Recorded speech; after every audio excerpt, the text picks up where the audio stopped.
continue toujours dans cette gamme Color Source, Christian, avec des relais qui ne sont pas limités aux appareils de la gamme Color Source. Tout à fait, ce sont des appareils qui sont conçus pour tous les produits qui s'alimentent à partir d'une PowerCon.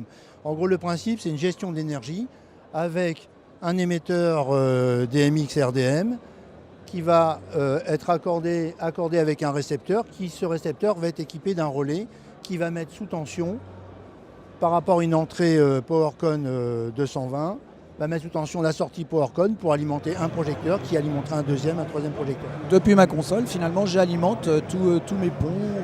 Dès que la console est sous tension, dès qu'il y a une présence de DMX, les relais s'excitent et automatiquement on alimente les projecteurs. Donc ça permet, quand on coupe la console, de couper toute l'installation électrique, de ne pas avoir de courant. Sans action de l'opérateur. De toute façon, il s'en va, il coupe sa console, tout va bien, tout le monde est effectivement complètement déconnecté du secteur. Tout à fait, il n'y aura aucune action de l'opérateur. Et après la mise sous tension, si on a plusieurs interfaces, il y aura une sélection au niveau de la mise sous tension. Ils ne vont pas tous se mettre sous tension en même temps, ils vont se mettre sous tension les uns après les autres. Ce qui est intéressant parce que ça évite des surcharges sur une ligne.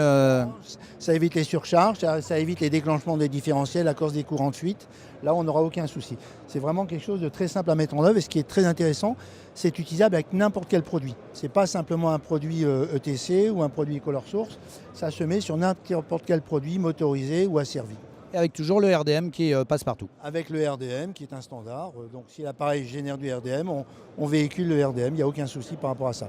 Et on va gérer 6 canaux, donc on peut avoir 6 liaisons différentes parce que comme le RDM c'est une trame DMX bidirectionnelle, on va être limité à 512 adresses. Si on dépasse les 512 adresses, on va mettre 2 récepteurs. On peut très bien avoir un récepteur... Ce qu'on appelle des univers DMX. Tout à fait, et on peut très bien avoir un récepteur sur scène et un récepteur dans la salle et gérer les univers complètement différemment.